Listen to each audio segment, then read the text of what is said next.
আসসালামু আলাইকুম রহমতুল্লাহি ওবরাকাতুহু। কেমন আছেন সবাই? আশা করি সবাই ভালো আছেন, সুস্থ আছেন, নিরাপদে আছেন। তো আপনারা যে যেখান থেকে আমার ভিডিও দেখতেছেন, দেশ বা দেশের বাইরে থেকে সবাই ভালো আছেন, সুস্থ আছেন, নিরাপদে আছেন, এই কামনা করে আজকে নতুন ভিডিওটি আরম্ভ করতেছি। তো শত্রুকে কিভাবে অল্প সময়ের মধ্যে শেষ করে দিবেন, দুনিয়া থেকে বিদায় করে দিবেন, সে সম্পূর্ণ বিষয় নিয়ে আলোচনা করব। কিভাবে কাজ করবেন না করবেন, এ টু জেড সবকিছু বুঝিয়ে দেবো, শিখে যাবো হাতে কলমে। আপনি এই সম্পূর্ণ ভিডিও দেখতে যদি সঠিকভাবে দেখেন, বোঝেন, তাহলে আপনি আপনার শত্রুকে অল্প সময়ের মধ্যে দুনিয়া থেকে বিদায় করে দিতে পারবেন। সে শত্রু মারা যাবে 100% গ্যারান্টিযুক্ত। তো বন্ধুগণ, শত্রু এমন বেড়ে যায় যে মানে জীবন মরণের পর্যায়ে চলে যায়। শত্রু হতে পারে আপনার আত্মীয়-স্বজনের মধ্যে, হতে পারে আপনার পাড়া-প্রতিবেশীর মধ্যে, বন্ধু-বান্ধবের মধ্যেও হতে পারে। যে কেউ কিন্তু শত্রু হতে পারে। সেই শত্রুকে দমন না করা পর্যন্ত আপনার শান্তি হচ্ছে না। তো এমন অবস্থায় আপনি এই বাণটি প্রয়োগ করতে পারবেন। এই মরণ বাণটি প্রয়োগ করলে সে শত্রু দেশে থাক, দেশের বাইরে থাক, যেখানে যে অবস্থায় থাক না কেন ওখানেই মরে পড়ে থাকবে। তো 100% গ্যারান্টিযুক্ত এই নকশা আপনারা কাজ করুন, 100% সফলতা অর্জন করতে পারবেন এই কামনা করি আজকের এই ভিডিওটি আরম্ভ করতেছি।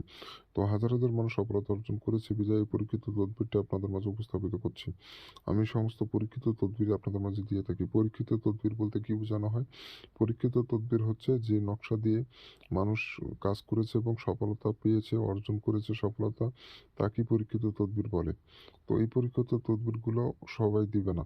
সব ইউটিউবাররা দিবে না। আপনার অনেক তান্ত্রিক আছে যারা মানে ভং-চং বুঝিয়ে আপনাদের মাঝে নকশা মন্ত্র দিয়ে থাকে এবং নকশা মন্ত্র দিয়ে কাজ করেন, কাজ হয় না।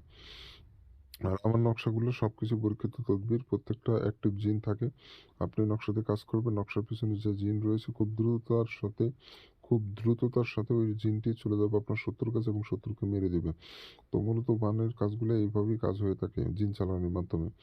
তো বন্ধুরা, আমার চ্যানেল নতুন এসে থাকলে অবশ্যই চ্যানেলটা সাবস্ক্রাইব করে রাখবেন। আমার মতো করে সুন্দর করে আপনাদের কেউ বুঝিয়ে দিবে না, শিখিয়ে দিবে না। তো আমার কথাবার্তা এবং বোঝানো ভালো হয়ে থাকলে অবশ্যই চ্যানেলটি সাবস্ক্রাইব করে রাখবেন। তো আমি খোলামেলা সবকিছু আলোচনা করি, কারণ আপনারা বুঝতে না পারলে কাজ করবেন কিভাবে? আপনারা বুঝতে পারবেন তারপরেই না কাজ করবেন। আর আপনারা সফলতা অর্জন করতে পারলে এখানে আমার সার্থকতা। এখানে আমার বিন্দুমাত্র কোনো লাভ নাই। আপনাদের উপকার করাই আমার লাভ। তো যাই হোক বন্ধুগণ, বেশি কথা বাড়াবো না। আপনি আপনার শত্রুকে যদি মারতে চান, তাহলে এই মূলত নকশাটা আপনাকে লাল কালি দিয়ে সাদা কাগজের উপরে আপনাকে লিখতে হবে। সাদা কাগজের উপরে লাল কালি দিয়ে সম্পূর্ণ নকশা লিখবেন। কোনো রকম তেড়া বেঁকা বা ১৯-২০ করবেন না। যেভাবে আছে ওইভাবে সম্পূর্ণ নকশা আপনাকে অঙ্কন করে ফেলতে হবে। তো বন্ধুগণ, যখন নকশা অঙ্কন করবেন দিনটা হতে হবে বৃহস্পতিবার অথবা শুক্রবার। দিনটা হতে হবে বৃহস্পতিবার অথবা শুক্রবার। এই ২ দিনে যেকোনো একদিন আপনি কাজটি করতে পারবেন। এই ২ দিনের বাইরে অন্য কোনো দিনে আপনি যদি কাজ করেন সেক্ষেত্রে নকশা কাজ করবে না। তো সাদা কাগজ নেবেন, যে কাগজ নেবেন কাগজটা যেন পাক পবিত্র হয়। কোনো রকম নোংরা আবর্জনা বা অপবিত্র কোনো বিষয় যেন কাগজে না ভরে থাকে, বিষয়টা লক্ষ্য রেখে আপনি সম্পূর্ণ নকশাটা আপনাকে অঙ্কন করতে হবে। কোনো রকম অপবিত্র কোনো বিষয় যেন না থাকে না কাগজের উপরে, এবং লাল কালি দিয়ে সম্পূর্ণ নকশা অঙ্কন করবেন। স্কেল দিয়ে দাগ টেনে কুশি টেনে যেভাবে আছে ওভাবে অঙ্কনটা করতে হবে আপনাকে। খুব সহজ নকশা, যে কেউ অঙ্কন করতে পারবে। এত সহজ নকশা আপনি কোথাও পাবেন না।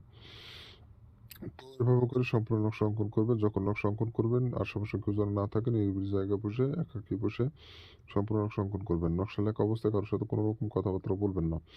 তো বন্ধুগণ, এভাবে করে সম্পূর্ণ নকশা কমপ্লিট করে ফেলবেন। কমপ্লিট হয়ে গেলে নকশার নিচে আপনি নকশার নিচে যেকোনো জায়গায় শত্রুর নাম দিবেন এবং তার নিচে তার পিতার নামটা দিবেন। শত্রুর নাম, শত্রুর পিতার নাম নকশার নিচে আপনি নিচের সাইডে এখানে বসায় দিবেন। তো এভাবে করে শত্রুর নাম, শত্রুর পিতার নামটা বসায় দিবেন, তাহলেই হবে। তো এভাবে শত্রুর নাম, শত্রুর পিতার নামটা দেওয়ার পর আপনাকে এই নকশাটা আপনাকে আগুনে জ্বালায় দিতে হবে। তা আগুনে জ্বালায় দিবেন। আপনার শত্রু পৃথিবীর শেষ প্রান্তে থাকলেও নকশাতে কাজ করবে, সেটা কোনো বিষয় নয়। আপনার শত্রু দেশে থাক, দেশের বাইরে থাক, সেটা কোনো বিষয় নয়। নকশা আগুনে পোড়ায় ফেলবেন, আপনাকে আর কিছু করা লাগবে না। ওই শত্রু শেষ হয়ে যাবে। মাত্র ২ দিনের মধ্যে শেষ হয়ে যাবে। মাত্র ২ দিনের মধ্যে শত্রু শেষ হয়ে যাবে। তো খুব সহজভাবে সহজ নিয়মে বলে দিলাম। আর যারা অনুমতির জন্য আপনারা ইমুতে এসে যোগাযোগ করেন, আপনার ইমুতে আসলে অনুমতি দিব না। অনুমতি নেওয়ার একটা সিস্টেম আছে। আপনি চ্যানেল সাবস্ক্রাইব করবেন, কমেন্টে নাম লিখবেন, অনুমতি পেয়ে যাবেন। এই চ্যানেল সাবস্ক্রাইব এবং কমেন্টে নাম লিখে আপনি কাজ শুরু করে দেন। আমার মুখ থেকে অনুমতি নেওয়া লাগবে না আপনাকে। ইমুতে ফোন দিবেন বা ভয়েস করবেন শুধুমাত্র তারাই যারা ব্যক্তিগত সমস্যায় ভুগতেছেন। আমার সাহায্য প্রয়োজন, সহযোগিতা প্রয়োজন, তারাই যোগাযোগ করবেন। কিন্তু অনুমতির বিষয়ে কেউ যোগাযোগ করবেন না, দয়া করে। কিভাবে অনুমতি নিতে হয় ভিডিওতে তো বলেই দিই। তারপরেও কেন যোগাযোগ করবেন? তো যাই হোক, কাজ করেন, সমস্যা নেই। আমার দোয়া অবশ্যই আপনাদের সাথে থাকবে। তো তো ভালো থাকেন, সুস্থ থাকেন। দেখা হচ্ছে পরবর্তী কোনো এক নতুন ভিডিওতে।